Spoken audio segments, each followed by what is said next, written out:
Duterte sila. Maura ba mo ipatagon ang Mga food panda. Babag mo ng hilo ayo. Duterte! Duterte! Duterte! Si Manang o, si ate. Kaway-kaway magkamunilbak mo. Duterte! Duterte! Dahil ka nag-video. Yes. Dahil ka nag-video sa atong support. Yan, di mong good. Di mong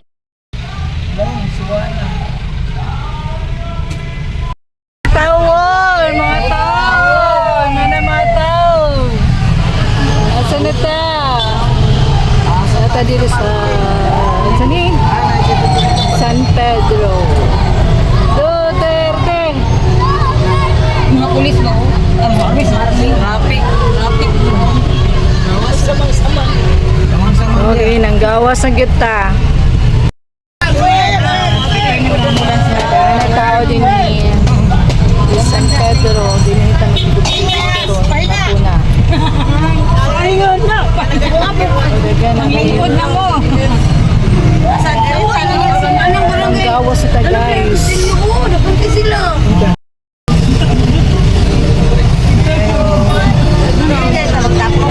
Dapat ka diri. Kira tataman.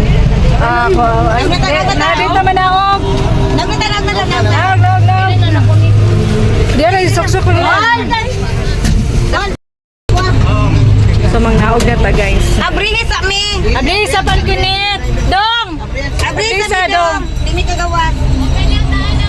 Ang dagan ng tao din sa Sundan. Patay mga hampak kita ro pagtahan. Di may kagawas. Sa ano kagawas ay Tagong. wala no. Patay, hindi pa naubon. Ambak ta. Badyak eh. Tuklog. Alo, patay, di may kag. Huwag kita na bundak la. Labli na, so nana ta dire. Yung mga pitaka ha. Ay, pamasahe lang dyan nato ni. Mangambak na ta. Kailan na ta dire sa San Pedro. Ah, itag parking. Asa ta?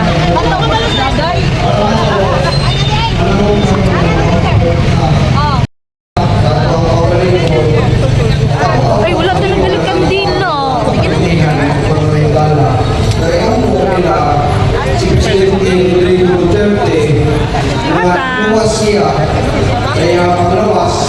Kauban na mo si Kapitan dari Star Pedere guys sa Barangay kawasan.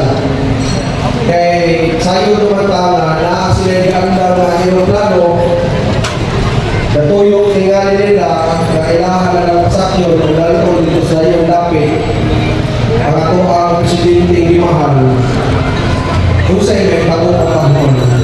Pamilya Duterte, in these trying times, kinahanglan tabang sa Davao City. Pwede ba kita na po yung tabang ng PLRD?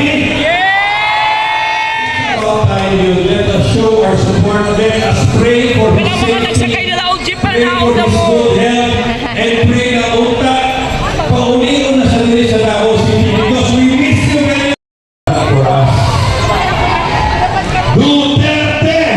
Duterte! Duterte! Duterte! Duterte!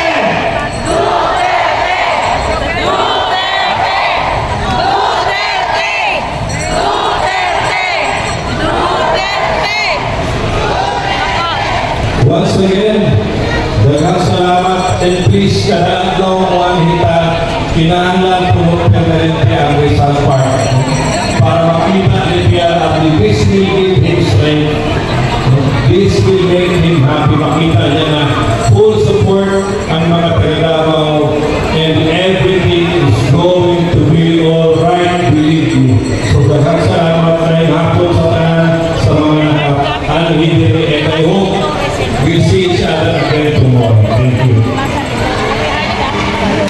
Thank you, Vice Mayor Benjamin Pitano Jr.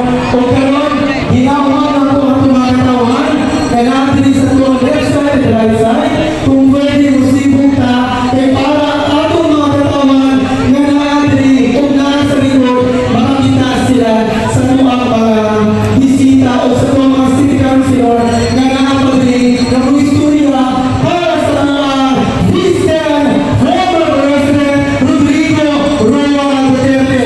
Tulit ang usubon ngayon na nila ang pamamahan. Tama nila! Yes!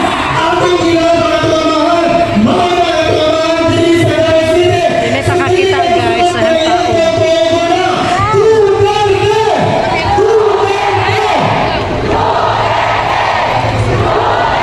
Yes!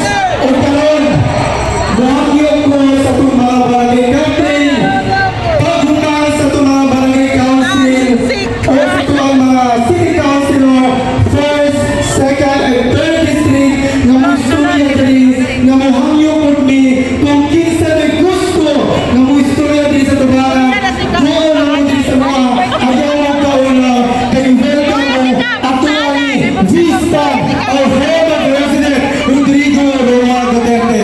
O karon, atong sultan sa tumakot siya kung kinsa ang una na mo istorya para magatag og minsay sa itong mga katawan o sa tuwang former President Rodrigo Roa Duterte. Ayong hapon sa tanan. Mabuhay ang Duterte! Ako si Konsehal Alrayan Alejandre sa Segundo Distrito. Ganina, mga alas 12, nabater ka mga konsehal sa sesyon, nawala ang amuang focus, kay nag-monitor bintanan kung sa ang pagkitabo dito sa airport. Nakita nato kung sa ang pag-ibig ini administrasyon na sa mga Duterte. Wala nila o rule of law. Tama ba? Nilahan lang itabak-tabakan ang ato ang malahon. Wala nila na ilihin.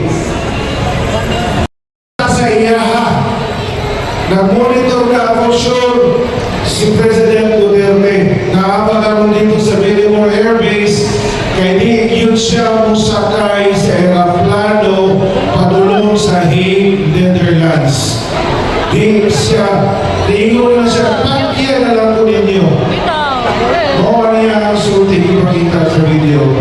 So, po kita, ipakita nato, nag-live man mo halos, i-share ninyo ni para makita sa tuwang higala, Luzon, Visayas, Mindanao, kung sa ang tinuod na hitabo kahon sa Pilipinas. Unang may na dapat mag-use sa tagnan legislative sa Davao. Usan ini, damay mga dato opisyal niya, tapos na sa Medellin. Representante sa mga kapitan, mga batanon, mga vendors, mag-uwag tapos na. Ano ho na to kung sa isunod na ito ka. So, mao ka na ang akong ikaamit din eh. Mag-uwag na kumang 186 barangay sa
supak sa balaw.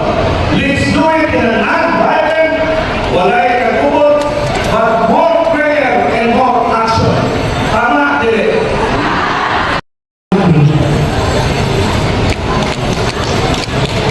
Walay nakagusto sa nahitabo, tama? Ang una sa tanan na ako nga pagtabot, pagrespeto sa ato ang mahal sa syudad. Honorable Sebastian Baste Duterte o sa atong Vice Mayor, Attorney J. Melchor Quintay Jr. o bisan pa sa atong mga city councilors, mga kapitan, mga tribal leaders, mga deputy mayors, kaya din ni karon ini hapuna. Ako mohatag og mensahe sa nahitabo karon. Through channel na ako sa 11 tribes of Davao. Ang mga tribo dinhi sa Davao, sigurado ko nga kamo naka-witness, nakasaksi kayo mapuna unsay nahitabo. Mao na niinguntan tanan karon, wala gyoy gusto sa nahitabo sa atong amahan sa syudad sa Davao. Gusto mo? Dili gayon, mga taga Marilog o Pakibato District sa 1st District. Tanaw na ito, lantaw na ito ang nanghitabo. Una sa tanan, ang atong iampo ng mga leaders. Medyo nasa iyo kita. Monang moyon ko karon hapuna na ang pamilyang Duterte maugigihatan sa Ginoo sa tuwa. Sila ang mga leaders nga kasandigan, kasaligan, bisan ka namong mga yano, mga kabos nga tao, nga lumulupyo sa kapatilan. Kampante kayo ni sa tilog lang, sa atong namamaan nga mao'y nagdala sa syudad sa Davao kaniadto pahantud karon. Nindot kaayo ang atong kasinatian, apan isa kay gayon na maliit ka.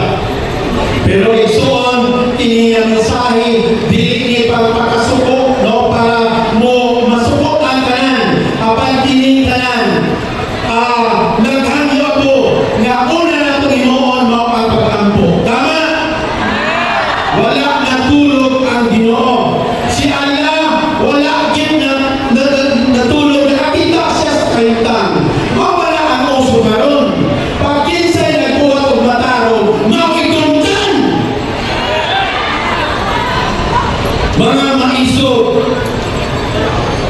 maiso na itong Muslim o mga IP, mga Kristiyano nga nasa syudad sa Davao. Ako kamong i-encourage una sa tanan, kini nga sitwasyon, nagkaroon niya itong buon mao ang pagkampo. Totoo ba ta? Nga naghimuon ang Ginoo, nakagawasan, kaluwasan sa ako nga mga sa syudad.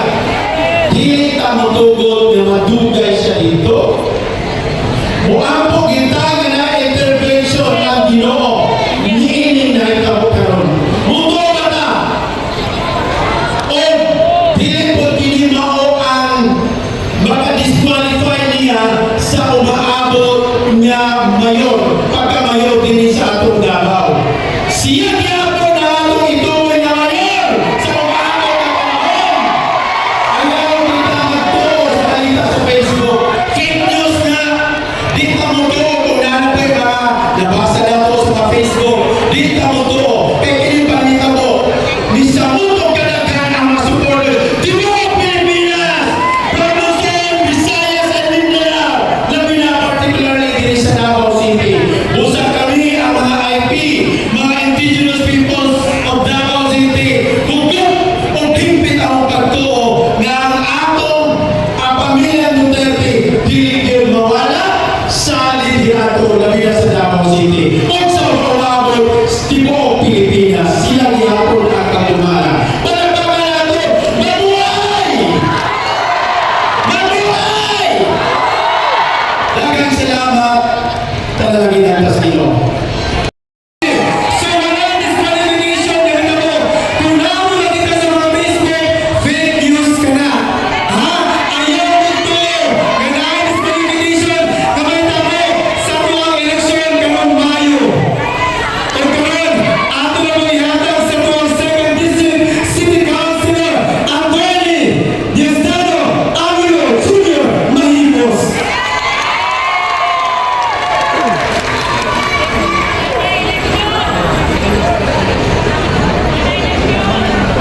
Maayong hapon sa atong tanan.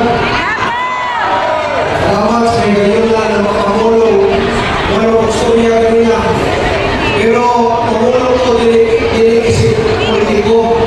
Mamulong lang ko isip ko sa gabawin niyo. Kaya ako nagtuko ko sa Sagad sa Davao. At ako nakita ang sitwasyon sa Davao. Ang kalistanan sa katauhan, ang kapitos sa katauhan, o ang mga hangin sa katilimuan. Kung ako nakita na dapat tayo kasultaran ang yatag na nato pamahagi ni Mayor Rodrigo Duterte. Tinoon nila, daghan na ayong anak o ako na nating nyo na kung dili tungkol sa kalikamo ni Rodrigo Duterte, sigurado ko drug addict na karon. Daghan diri na naigsoon ng babae na posible kung dili tungkol kay Rodrigo Duterte katiunan o nainabtan o mga rapist. Daghan diri kung dili tungkol sa pagdumala ni Rodrigo Duterte ang inyo ang mga pagdalan sa balay na nahulot kay hinangkat na sa kawakan. Ang pagdili lang niya nagulong ang serbisyo ni Rodrigo Duterte. Kaya tungkol sa iyong mga benepisyo, nagkakatabangan ng kapatanunan na katiwas o eskwela sa Sagad sa Davao. Kaya pamilya na naluwas sa panahon sa kalistanan kaya naay gobyerno na naglantaw kanila. Nahimong hindot ang Sagad sa Davao. Kasayot ang tanan tungkol sa liderato ni Rodrigo Duterte. Nahimo siyang atong amahan. Ako amahan.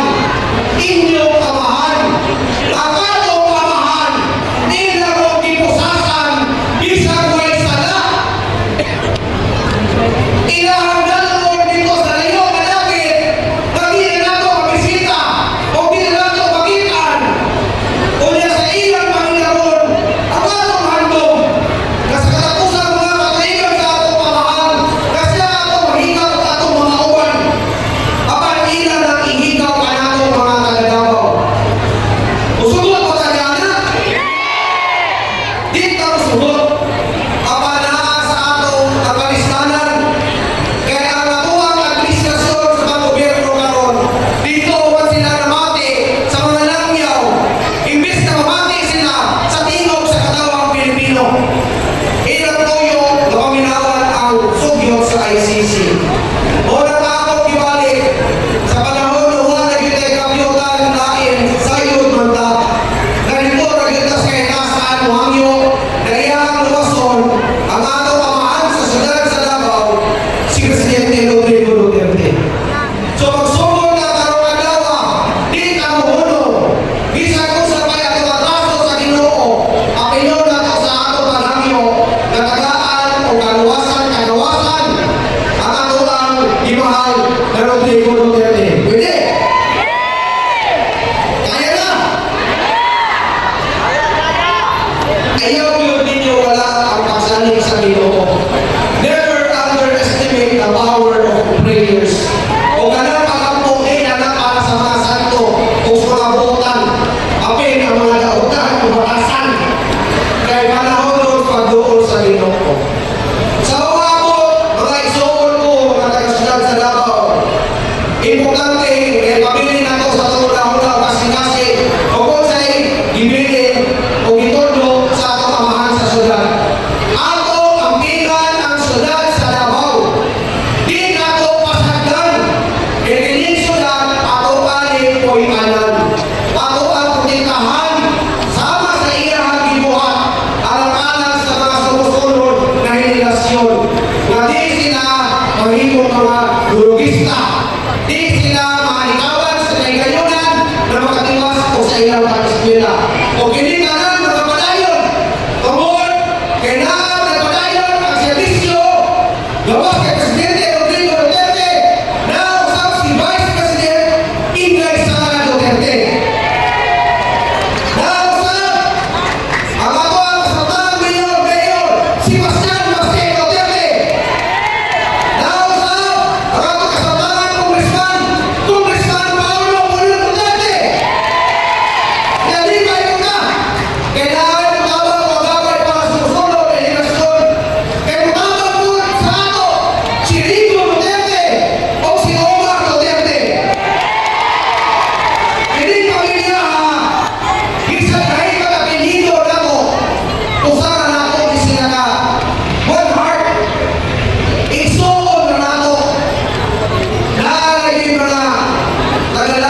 ihimo ang ilahang gusto nga mahimo. Ilahang mahihimo nga mahusay. Kung iya kang hiingan mo niya sa kanila. Kung sa tanaw ninyo, na dili na mo kaya pasensya na mo. Kaya ako ang maura yun na ang ako kaya. So, himo mo emosyonal pag-iinig mga kaisunan ko. Wala ko sa ako ang sarili ka doon. Gikan ko sa kamugan. Nadunggan ako sa akong masteryo. Nadunggan ako ang pag-alisto sa ato ang former president, Rodrigo Roa Duterte. Naluoy ko, tungod, kaya nagkita kayo sa itong panahon. Itong iagi ng semana sa amuang endorsement. O, kita ina ko na dili na gyud sa mag-resort na gyud sa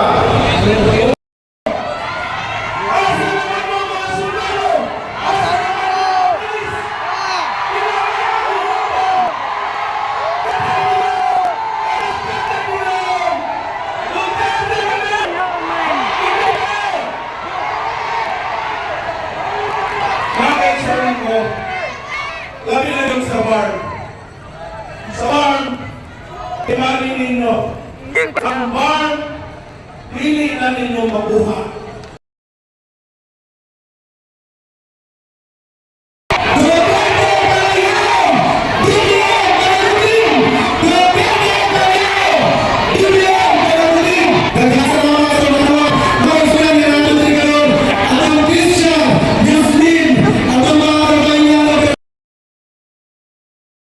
Sa stage. O katuwang mga performers sa syudad, entertainer, na kasi pwede sila makahasa sa mga talento. Kaya murag mag-vigil man talagang gabi unan. Dito, murimit dito. Dato ang Davao City sa tinuod lang. Kaning damo karon, magbinantayog ta. Padulong man ang atong araw ng Davao. Nakita niyo